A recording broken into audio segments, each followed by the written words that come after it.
Welcome to the Cabral Concept, where board-certified naturopath and integrative health practitioner Dr. Stephen Cabral shares how he was diagnosed at the age of 17 with a life-altering illness and given no hope for recovery. It was only after studying and traveling all over the world did he discover how to combine ancient Ayurvedic healing practices with state-of-the-art naturopathic and functional medicine to fully rebalance the body and re-energize it with life. It's time to discover how to get well, lose weight, and finally feel alive again. And now, here's your host, Dr. Stephen Cabral. Hi, everyone, and welcome back to the Cabral Concept. Great to be back on the show here with you today. I am actually moving one of my podcasts scheduled for our Training Thursday in order to be able to give you an update on the COVID-19 coronavirus. And I also want to make sure that you are keeping up each and every week with all of the updates. All of those updates can be found at stephencabral.com/virus. Many people have asked me when I'm going to come out with a specific viral-based podcast, and I just want to make sure that I reiterate is that I want us to also stay focused on our overall health, not just the viral updates themselves, much of which is speculative. So what I want to share with you on today's show, though, is a full update as of March 24th, 2020. So, of course, things have changed greatly in the last 3 weeks when I did my first video, and they will change 3 weeks from now. It is my opinion that we will learn much more over these next 3 weeks. I'm very optimistic as to what I see happening right now in both naturopathic, functional, and conventional medicine. I want to share much of that with you here today. And so what I'm going to do right now is give you an absolute unbiased update on where we are right now in terms of people's overall health and how quickly the virus is spreading, what it looks like for potential long-term prognosis, and then share with you the natural as well as conventional medicine protocols that are being used right now. So excited about doing this. I know that many of you requested this. This is by your request. So again, anything that you need from me, please do let me know. We're answering all of your questions at cabralsupportgroup.com on each video that we do post there. I'm also putting them on YouTube for the first time, so you can find them at my YouTube channel, which is just my name, Stephen Cabral. And of course, all of the updates on just one page, so you can find everything, is shareable at stephencabral.com/virus. All right, so let's get right into the show. As of March 24th, the actual statistics about the spread of this particular pandemic-based virus are coming in from John Hopkins. So I'm using John Hopkins University as their latest updates. They give a global-based map, and what they do is they actually show me not only how many cases are being confirmed, but it also shows me where the cases are, what's growing, what's spreading, and what's not. So that's why I can tell you that I'm optimistic based on what I see, although the number continues to grow. And actually today was a larger growth day from yesterday. We had about 10% increase in actual cases, which is a large number when you're talking globally. These are big numbers. The number's at 421,000. I'm sure it will pass 425,000 by the end of the day. But when I look at a world of 7 to 8 billion people, I'm looking at how many people it's affected yet, and I'm also comparing it to what I know from previous viruses as well, previous corona-based viruses too. And so I'm looking at severe acute respiratory syndrome, which is SARS. I'm looking at the Middle Eastern version of that, which is MERS. I'm looking at the avian flu from years ago, and I'm looking at the influenza virus from the past year. And so when I look at those, I say, okay, can we control this as those were controlled? Meaning they were controlled essentially on their own. They did not live out a longer lifespan, even without quarantines. Now, do I believe we're doing the right thing by social distancing and quarantine for right now? I'll give you that answer in just a moment because there's two parts to it, right? Things aren't as easy as they may seem. Why I'm optimistic is this. China's cases are not growing. So either they're underreported, not reporting, or they truly are now not spreading at the same rate. And I would say that's probably the case, that they're not. And they've also reopened many of their stores after about a 3-week closure. Italy's cases have not yet moved out of the 60,000s. They will tomorrow. They'll be above 70,000. But at least due to the countrywide quarantine, for the most part, that has slowed. Now, areas of growth, though, are now Western-based Europe and the United States. The United States is not doing enough in terms of early testing. They were at a shortage for hospital beds, we're at a shortage for ventilators, and we simply weren't prepared. What we need to do is also look towards countries like South Korea, where they were prepared. They did 10 times the amount of testing, even though they are a smaller country by less than half. So when we look at this, we are much less, I should say. We have to take cues on what is working so that we can learn from this for the next time as well. And I'll tell you this, the reason why is that this is a virus that far and away affects people that are immunocompromised. That means people that already have an inflammatory immune imbalance, and it also affects those that are more elderly. That means they have less natural killer cells. They have less mucus production, and that includes secretory IgA, immune cell in that. They're more catabolic. They have less proteins. They have less vitamin and mineral reserves, which we'll talk about. So all of these things set up someone that is 65 plus years old to be more at risk. But I'll also tell you this, it's not just the 65, it's actually closer to 75 years old. And that is because the average age of mortality from, I'll give you this for the flu because it's very interesting. I have not been getting a lot of sleep. I'll tell you that. I've been doing a lot of research at night when my girls are in bed. What I can share with you is this. Average age of mortality seems to be between 77.4 to 81 years old, depending on the source that you're looking at. But I can also tell you that it mimics the influenza virus. So we have data on the influenza virus from all of 2019, and we see the same exact curve. There is a large curve that starts to move. Basically, the needle doesn't move too much on mortality till you get above 50, 55. Then it starts to move with actual clinical significance after 65, and then it makes this big jump after 75 years old. So what does this all mean? Well, it means that most people that get this virus are going to be okay, and 80% are going to be asymptomatic, which means you might not even know you ever had the virus. Maybe a little fatigue, maybe a small cough, maybe a mild fever, but you might never know that you have it, especially for those under 20 years old, and I want to share that data as well. But here's the problem. It also means that many of those people who have no symptoms could be passing it on for a period of up to 14 days with their parents or grandparents. That is why if anyone, and I believe we do need this, if anyone needs to quarantine, social distance, isolate themselves, it would be people that are immunocompromised, pregnant women, infants. We don't know about infants yet, but also those over the age of, let's say, 65. And these are precautions, even if you do have a healthy immune system. And my reason for this is that we do want to make sure that we do protect the potentially 1% of people that this virus is affecting. And I don't want to also downplay that it's 1%. The rate could be much higher, but a lot of experts in this field believe that 10 times the amount of people have actually had this virus. And the reason is that 80% of people could be no symptoms at all to very mild symptoms, and they never get tested. That means we're looking at a much greater rate of people. So now what we're talking about is that percentage of people somewhere around, let's say, 0.5 to 1% or so that can have serious complications, which is why we can't downplay this. And until we do know more, until we get more lab tests, until we get more hospital beds, until we get more ventilators, we need to make sure that we are not infecting and affecting those people that are most at risk. So please buy your parents, grandparents their groceries, have them stay inside, FaceTime them, use Skype, make sure that they don't feel lonely, keep in touch. But at this point, we want to make sure that we do not pass it on to them. For everyone else, and for people over 65, please do follow the immune boosting protocols that I've spoken about at stephencabral.com/virus, just in case I don't get them all in today.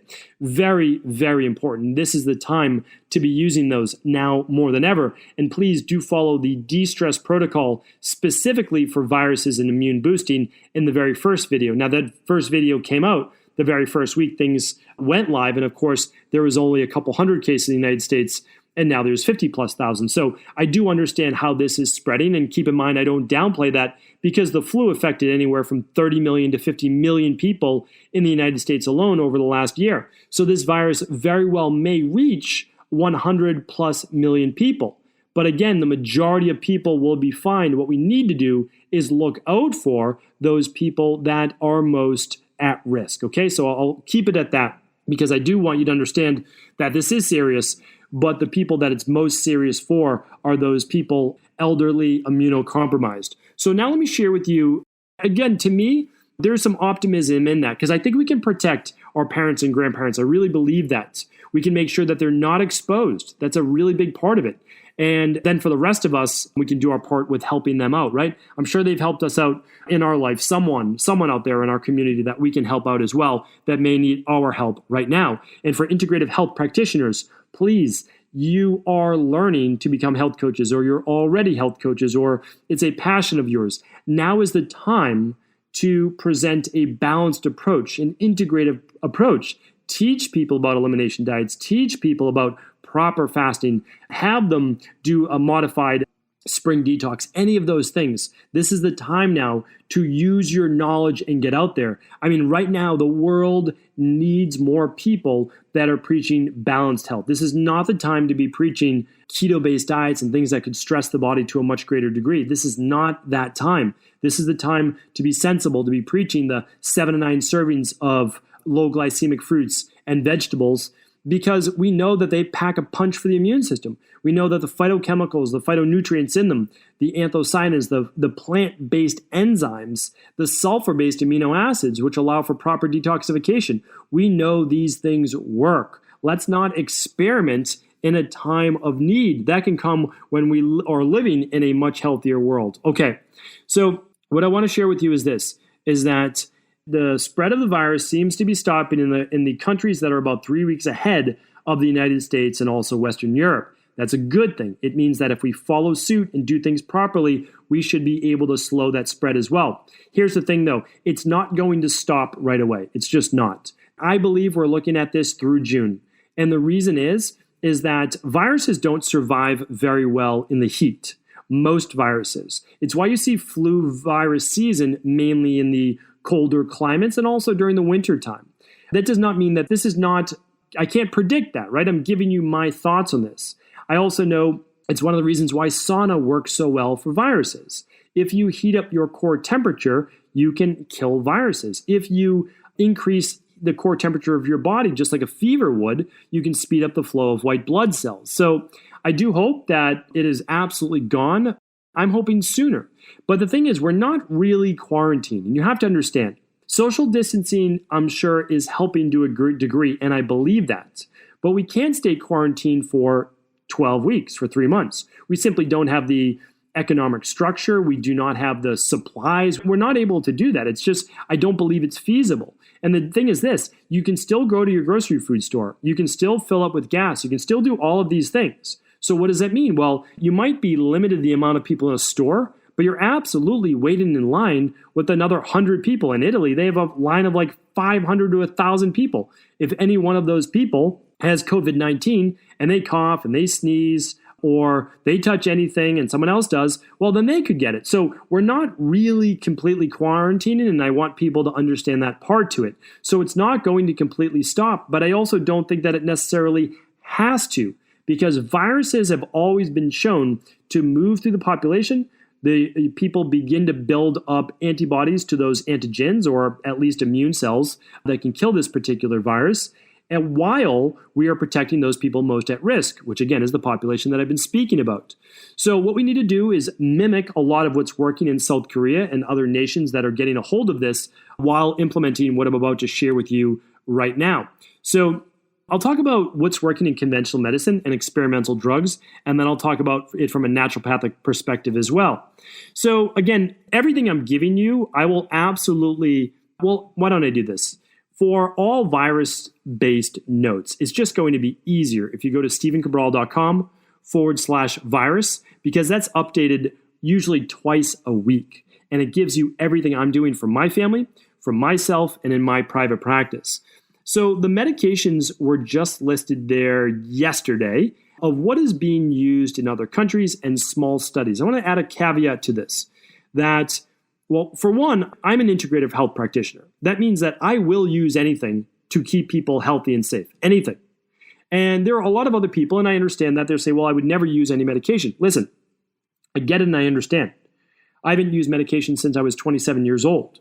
So I understand it and I agree with it, but if it's a life-saving condition, I've always maintained that you can use conventional medicine. And that's very important for people to understand, because although many pharmaceutical drugs do more harm than good, in my opinion, and they absolutely are only masking symptoms for chronic-based conditions, in an acute-based circumstance, I've always maintained that you go to your emergency room, that you seek out the help of a licensed medical practitioner, a licensed medical doctor that can potentially save your life. And this is one of those scenarios. So please, if you're a healthy human being and you get the virus and you have normal viral-based symptoms and you do not exhibit signs of coughing, pneumonia, etc., you may, it's obviously a personal choice, want to save those hospital beds for more of our elderly or immunocompromised population. But again, when in doubt, seek medical help. Now, the drugs, though, that are being used, and again, in small studies, but still, small studies are okay for right now. We have something to go off of, and it's anecdotal because it's being used right now in hospitals. So we have a medication out of Japan, and some of these will not be the best pronunciation, but again, they're all spelt out at stephencabral.com/virus. So Ativan, also called favipiravir, I don't know if that's correct pronunciation, but this has been used in Japan to actually stop the replication of viruses. So that's one being used and potentially quite successfully. There's another one that was just done in a study over in France, and it was a popular drug in the United States that was originally intended for malaria and is also being used for rheumatoid arthritis, lupus, other autoimmune issues, called Plaquenil. But the generic is chloroquine and hydroxychloroquine, and it's being used in conjunction with an antibiotic, I believe, called azithromycin. So what they're finding is they actually, not only did they cut the length of time to about half for people that had COVID-19 and exhibiting symptoms, because these, of course, are not needed if you don't have symptoms unless your medical doctor tells you so. That was a good small sample size, but successful. Another drug being used right now, originally intended to be used and treat Ebola, is called remdesivir. Remdesivir is an antiviral drug that's showing promise as well. This is why I believe, again, another 3 to 4 weeks we'll have even more data that we're sharing between countries that can help those people who'll be getting the virus 3-4 weeks from now as well. This one, it gives me a lot of hope. It is called plasma therapy or convalescent plasma therapy. So what they're actually doing is, from someone that's recovered from COVID-19, they're taking the antibodies from the blood, from the plasma, and essentially giving it to those people who are sick. I lean towards this type of therapy because what you're doing is you're taking someone else's antibodies and you're putting them in another person's body, which then should allow their body to actually fight off the virus. I think this could be used very, very successfully, and I'll be following this very closely, so stay tuned for future updates. Interferon B, it's called, or interferon alpha 2B, has been used in Cuba previously for viral-based outbreaks and actually as an anti-inflammatory. So that's another one to look for and maybe even ask for. Kaletra, I might again be pronouncing that correctly, is a combination drug originally used to treat HIV. Don't know about the promise with this one, but I thought I'd bring it to you. And the last part is that people have been asking, there is and will be no vaccine for COVID-19 for at least 12 to 18 months. And that is if you wanted to pass any type of safety requirements at all. Remember, just a few years ago, they tried to do a vaccine for SARS. It was experimental, and it created liver damage in many, many people. So experimental vaccines, we oftentimes have to just worry about a little bit more and see what comes out there, because you don't want to put yourself at risk for any of these. So that's why I want to bring you an unbiased perspective from both sides, okay? So those are the experimental medications being used. I say experimental because we don't have any long-term clinical data on them being used for this particular virus. They are used for other types of diseases, but also they very well may save someone's life. So I'm hoping that we can fast track those, or we can get larger studies. Now, there are also studies being done in let's say, functional medicine or naturopathic medicine, but also conventional medicine is putting them on. So in China, they have 3 studies going on for high-dose vitamin C for those people with COVID-19. Pretty remarkable, some early success. And then we're also looking at is high-dose vitamin D, high-dose vitamin A. Well, I want to just put a little caveat at high-dose vitamin D. You don't want to use high-dose vitamin D for too long. High-dose vitamin D would be 10,000 IU a day, more like 50,000 IU a day for multiple days to boost the immune system. The reason is it can make the body, and it does make the body, what's called a little bit more hypercalcemic. It draws more calcium from the bones. Now, the trade-off is you boost your immune system. So in the short term, I can totally understand it. In the long term, no, I wouldn't recommend that in terms of stenosis, atherosclerosis, osteoporosis, etc. In the short term, yes, we're using that essentially as green medicine. We're using it as a medicine, but even though it's a vitamin. The other one is vitamin A. We have to be careful. A lot of people are recommending higher dose vitamin A right now. I can't recommend that. 5,000 IU is my typical recommendation on a daily dosage, with the majority, if not all, coming from beta carotene. Now, the reason I recommend this is, okay, yes, you could go higher in vitamin A. Try to get it from a little bit more food sources, your bell peppers, your sweet potatoes, etc. You can look up high sources of vitamin A if you'd like. I also did a podcast on that. So the issue is, okay, people are recommending 50,000, 100,000 of vitamin A. Again, another fat soluble. Well, here's the issue. When you take high dose vitamin A, it's almost impossible to get that much as beta carotene. So you're looking at a more synthetic form. And because of that, there's more potential for liver-based issues. So if you're working under a doctor's supervision and they're giving you 50 to 100,000 IU per day, fine, but make sure you're under a doctor's supervision, that you're monitoring liver-based levels, jaundice, etc. And that I really can't recommend that for more than, let's say, 3 days to maybe 7 days under a doctor's supervision at that high of a level. And then you'll drop back down, if none at all, for a period of time. So that's that on those 3 specific vitamins. The others we're finding right now, really interesting, is melatonin. There's correlations now with those people with higher levels of melatonin with less symptoms. Now, one of the reasons that this was hypothesized is because children seem to be unaffected by COVID-19, but I keep trying to tell people that they are. They get the virus. They really do. Nobody's necessarily immune to this virus, but what happens, they get it and they're asymptomatic. And the reason is that their immune system is able to fight it off. They typically have lower levels of cortisol. Melatonin's produced at a much higher level. Not only does it help improve circadian rhythm, but melatonin can act as a very powerful immunoregulator, endocrine regulator as well by balancing cortisol. It gets you into deeper sleep. So I'll give recommendations for melatonin at the end. The high-dose melatonin that they're recommending if you were to get the virus in particular, again, please do not use this as a medical treatment protocol. I'm not giving medical advice. I'm not teaching how to cure or prevent or diagnose any diseases. That is out of the realm of anyone that's except a licensed medical doctor. So please do keep that in mind. Okay, so the high-dose melatonin being recommended is anywhere between 10 and 20 to 25 milligrams per evening. Some people are recommending it during the day. I can't recommend that during the day. That does throw off the circadian rhythm as well. Use a product like Adrenal Soothe during the day if your cortisol levels are too high. That and magnesium go a long way. So the last one I want to give you that's being studied in, well, again, conventional medicine and naturopathic medicine coming together is actually zinc depletion. So this is super interesting to me because I keep recommending zinc, and more zinc. But again, to a degree, right? 50 to 75 milligrams when you want to boost the immune system, and that's pretty much where we should be at right now. So the reason this came out of actually Korea, and they found that those people who are younger who ended up getting COVID-19 started with symptoms of lack of taste or lack of smell.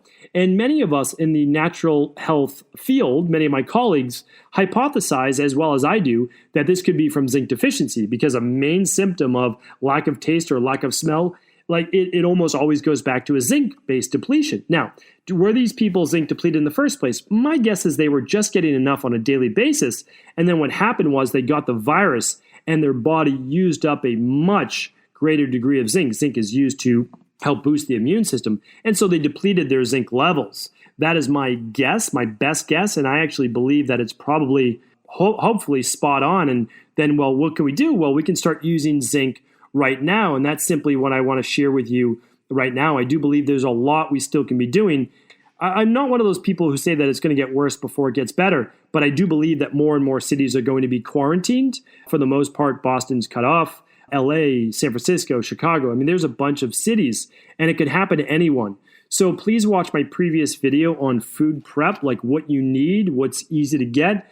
I don't know, it's kind of crazy to me, but when I go to the store, there's plenty of fruits and veggies, but all of like the Oreo cookies are gone, and I just don't get it because that lowers the immune system. But I understand that this has never been taught to people, which is why we need to share it now, right? This is what we need to do. And I do hope that when we come out of this, and I know that we will, that will be stronger and healthier for it, and that people will start making changes in their health, because a healthy body has the proper terrain, the proper soil that this virus can't take hold in the same way. Again, I shared, or I'll be sharing this coming Monday, how I dealt with a virus this winter, but I'm fully recovered. My body feels great. I feel healthy. All my energy's back. And I wish the same for you and your family.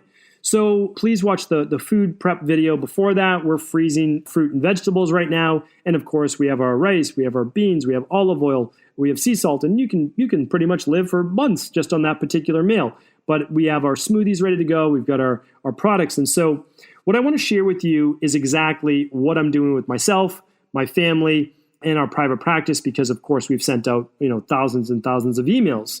Probably right now I'm answering anywhere between 500 and 1,000 comments, questions, emails on a daily basis. And I'm happy to do it. I mean, if not now, when would I ever do it, right? This is the time. This is the time that if you are a health coach, if you're a doctor, if you're a health practitioner, please teach, but teach in a balanced manner, meaning like let's not go overboard with saying all of these outrageous things about elderberry and this and that. We don't know. That's highly skeptical. I don't want to go down that rabbit hole, but trust me, that is unfounded. It's completely unfounded, and I understand people are trying to do their best, but let's not spread skepticism and what it might be. Let's show what we know boosts the body. So right now, on a daily basis, is exactly what I do. I wake up, I do a scoop of my alkalizing vitamin C. It's buffered. We're finding one of the reasons why these anti-malarial drugs may work is because they actually, even though malaria is more of a parasite than it is a virus, it works by actually regulating and changing the pH of the tissue, which means it makes the tissue of the body, not the blood, but the tissue more alkaline. And I know that's hard for a lot of people to understand in conventional medicine because all they talk about is the pH of the blood, which is about 7.356, and we've talked about that, but it's not the tissue. The tissues can be different. They can be more alkaline, they can be more acidic, and viruses cannot live in an alkaline-based environment.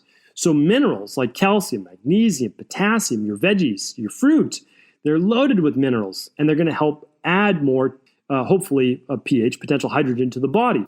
Alkalizing vitamin C, if you only have regular vitamin C, you might mix a little bit of, a tiny bit, a half a teaspoon of baking soda to that. And the baking soda is sodium bicarb. The buffered vitamin C is going to be healthier, the alkalizing vitamin C, but still, you can do with what you have. For my breakfast, I'm doing the daily fruit vegetable blend. I'm doing that first, and then I make my smoothie with the daily nutritional support. Daily fruit and vegetable blend, 22 organic superfoods, right? All my fruits and veggies. I need more. I'll do it right now. That's why I'm doing it. The daily foundation, the daily nutritional support is all the vitamins, minerals, 15 grams of protein so you get the immunity from those amino acids. Get your electrolytes. You get detox factors. So I'm doing that, and then I'm just doing my normal fast between that and lunch. And what I'm going to do on top of this, and what I typically do, is I just take a balanced zinc with dinner. But now I'm taking extra zinc. So I'm doing a zinc picolinate. We're just calling it zinc. And that's 50 milligrams. So you can get anywhere from 25 to 50 milligrams. So in order to, I don't want to make this super complicated for you. So what I'm doing is my daily foundational protocol level 2. I'm just going to make it super simple. I do daily foundational protocol level 2, and I do our immunity protocol, which is alkalizing vitamin C, liquid vitamin D. I'm using 5,000 IUs a day, and I'm doing zinc, and I'm doing 50 milligrams a day, but I'm also doing the zinc that comes in the daily nutritional support. That's already included, right? So for vitamin C, I'm doing 2.5 to 5 grams a day. To keep things simple, I do 2.5 grams twice a day. You could certainly split that over multiple times during the day. If you're using the alkalizing vitamin C, you do it away from food. Okay, I'm taking my omega-3s. That's part of my daily foundation protocol, which helps with inflammation, which absolutely is affected by this COVID-19. And I'm taking my daily probiotic support. The other thing that I've added in is liquid melatonin, or melatonin on a daily basis now. Instead of doing just 1 or 2.5 milligrams, I'm actually using 5 milligrams, a little bit more than I would, okay, to get into a deeper sleep. And what I've added on top of this is a little bit of Manuka honey, and I've also added in some ginger on a daily basis, all of which is good and drying for the lungs. If I were to feel any symptoms, I would add in the products that I've listed, stevencabral.com/virus. I don't want to get too in depth because remember, if you never need those supplements, you don't need to use them because those extra supplements like oregano oil, etc., mullein, licorice root are used when you do get sick. So please do understand that we're using a foundational protocol, and then if we ever need more, we can use more. So that's what I'm doing. I just want you to know too that over at Equilibrium Nutrition, which is the company that I formulate for, I oversee the company, but again, we have 40 people that are working around the clock, and they're doing an amazing job, so I want to give them a shout out. I mean, I've never seen a team pulled together more. I've never seen a team work from home with all their kids there and work harder for our community and for me. So I want you to know that I actually just want to give them a shout out and thank them. So we are doing, and the team is doing everything that we can to keep our stock in stock, right? Because everybody is going through the products I just named. So we're doing our best to stay in stock. I also want you to know that we actually moved 40% of our inventory to a separate fulfillment house so that if one fulfillment house were to get shut down, we could still get these non-perishable products to you.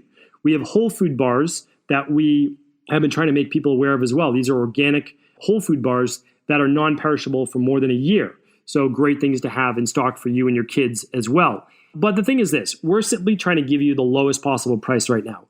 We're doing stock up and save. We've cut prices by 25%. There is no profit being made. I just want you to know that. And I typically never talk about the business side of it. We've reduced immunity health coaching calls by $50, basically 2/3 off or so. We are doing more videos than ever, answering all of your questions inside the group, and just doing everything we can. But having said that, I want to know what else you need from us. If you can't call on us now, if you can't call on me now, I'm not doing my job.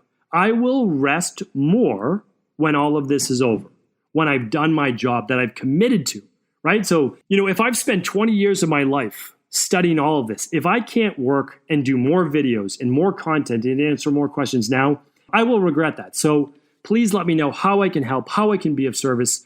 Just let us know at cabralsupportgroup.com. We'll take care of it. Leave a comment on Instagram. I see those. So hopefully today's podcast was helpful. Of course, I will be back with more updates. Today's podcast page is at stevencabral.com/1511. And the main virus page that is shareable with all of the videos from previous weeks are at stevencabral.com/virus. I wish you and your family the best. And again, please do reach out if we can be of any service at all. Take care, be well, and Ayubon. Before you go, I wanted to share a personal story with you.